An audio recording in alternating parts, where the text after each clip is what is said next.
olha essa tontura rara que é a fístula perilinfática.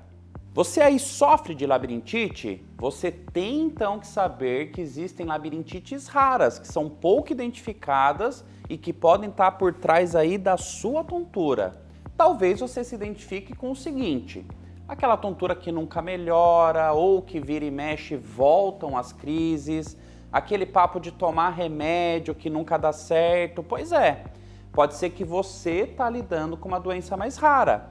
E identificar como é essa tontura pode te ajudar de repente a ter uma ideia do que pode estar acontecendo e buscar uma ajuda mais correta. Nesse vídeo eu vou te falar tudo sobre a fístula perilinfática.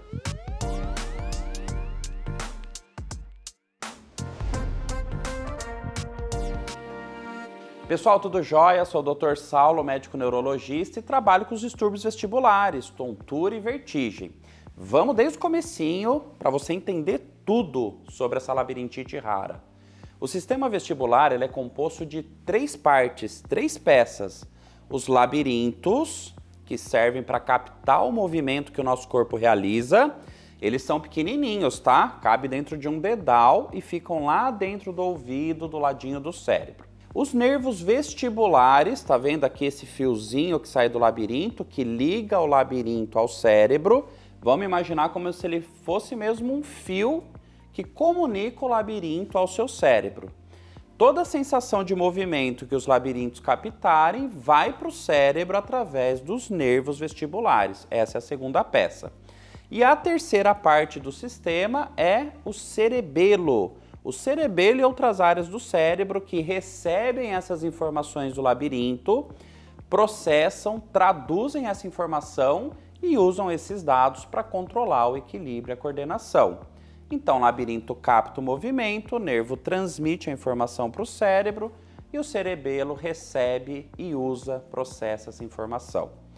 Tudo isso para te contar que tem pelo menos 7 doenças que acontecem aqui no labirinto, pelo menos 4 doenças que acontecem aqui no nervo vestibular, o nervo do labirinto, 6 doenças químicas cerebrais que podem acontecer e gerar tontura e dezenas de doenças estruturais, mecânicas, machucados, lesões que podem acontecer aqui no cerebelo.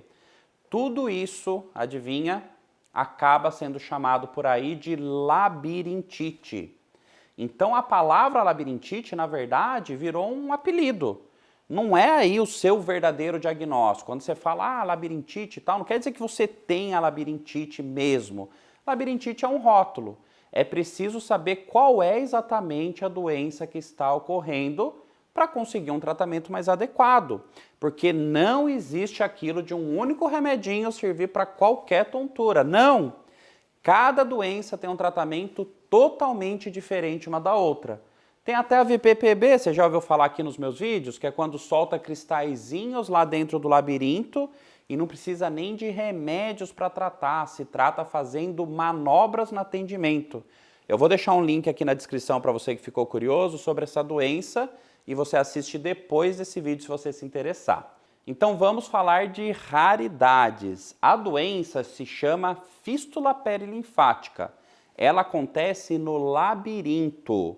Vamos imaginar o labirinto transparente. Qual que é o meu ponto aqui que eu quero mostrar para vocês? O labirinto ele tem um líquido dentro dele. Ele é todo preenchido por uma água chamada endolinfa. Tá.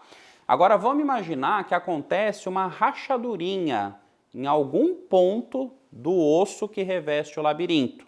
Moral da história, pode vazar líquido por essa rachadura, por essa fissura.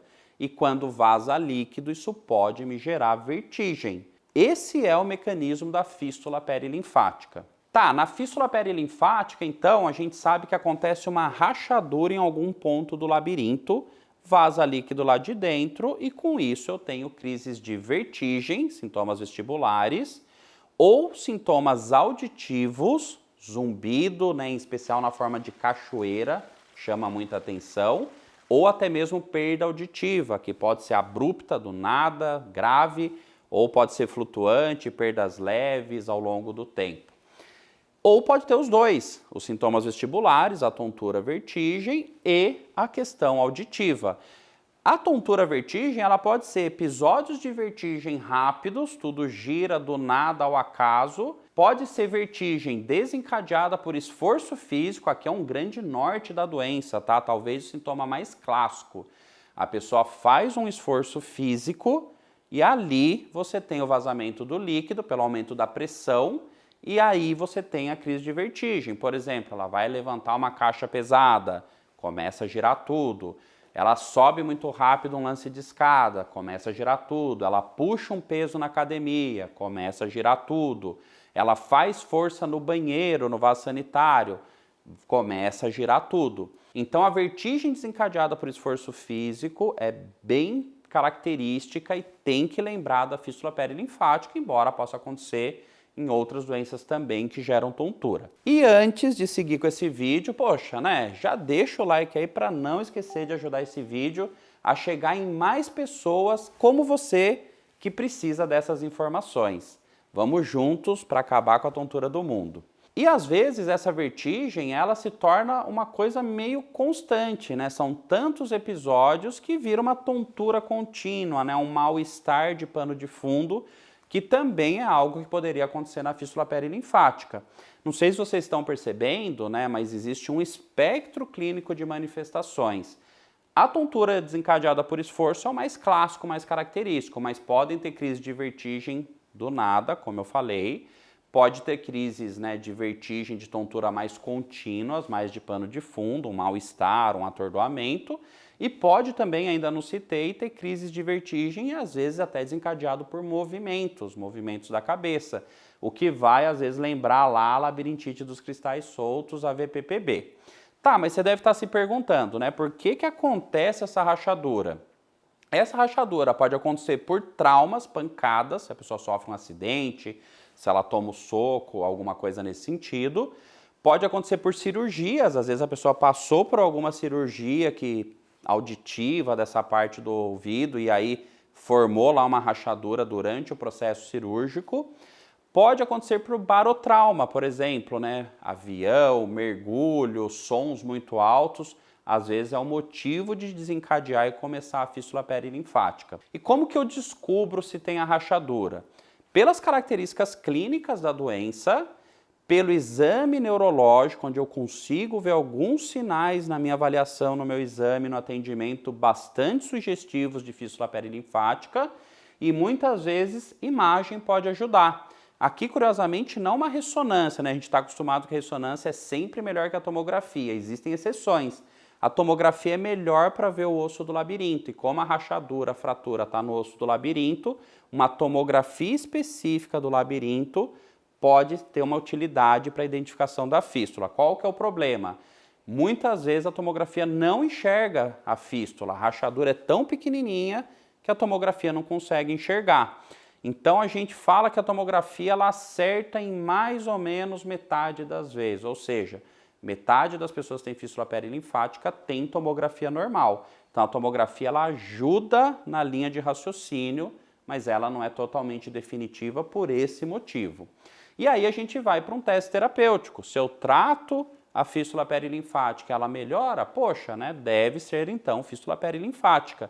Existem remédios cuja proposta é reduzir a quantidade de líquido do labirinto, com isso não deixando o labirinto vazar líquido, e assim eu tenho um controle das crises de tontura, das crises de vertigem. Normalmente a gente consegue um sucesso terapêutico legal com o uso de remédios.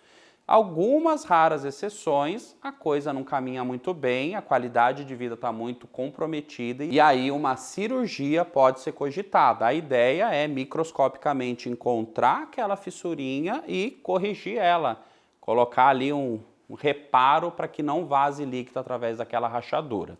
Mas, de novo, né, no geral, o tratamento medicamentoso costume muito bem, somado também, né, vale lembrar, reabilitação vestibular, fisioterapia vestibular, é importantíssimo também para o tratamento da fístula perilinfática. Tem também, por curiosidade, né, um outro jeito de diagnosticar a fístula, que é através de uma lavagenzinha do ouvido, chama mel, onde a gente tenta achar um tal de CTP, uma substância que só tem na endolinfa, que se for encontrada nessa lavagem do ouvido, significa que tem líquido vazando do labirinto, mas infelizmente é um exame difícil ainda de ser encontrado. Então, poxa, né? Se você tem aí uma tontura estranha que não melhora com os tratamentos que foram propostos, ninguém sabe direito o que está acontecendo e você percebe que, né, pelo menos uma parte dessas crises, elas podem ter a ver, tem alguma ligação com esforço físico, tem que ser pensada essa possibilidade, vale você buscar ajuda mais especializada. Então, a fístula perilinfática, ela pode muito bem se passar por uma VPPB, por exemplo, quando ela está sendo desencadeada por movimentos, por posições da cabeça, ela pode algumas vezes se passar por Meniere, afinal de contas, uma parte das pessoas vai ter perda de audição e zumbido, que são clássicos de Meniere, e muitas vezes, a maior parte das vezes, ela está sendo aí só apelidada de labirintite e está tratando com remédios inadequados e nunca melhora. Para você que de alguma forma se identificou com esse quadro mais raro, vale buscar ajuda médica de algum otorrinolaringologista com formação extra, com fellowship em otoneurologia, ou neurologista com formação extra, com fellowship em distúrbios vestibulares. E claro, né? Poxa, não esquece de seguir o canal e me segue lá também na outra rede, @Dr. Tontura por extenso. Eu entendo muito o seu sofrimento. Saiba que você aí não está sozinho. Existem muitas pessoas passando pelo que você está passando e muitos profissionais como eu que dedicam toda a carreira no combate às tonturas. Eu vou torcer aqui de verdade para que você encontre ajuda para conquistar a sua tão merecida melhora. Força e muita luz. E sigo por aqui no sonho impossível de acabar com a tontura do mundo. Compartilhe esse vídeo por aí para me ajudar a ajudar mais pessoas. Um abraço!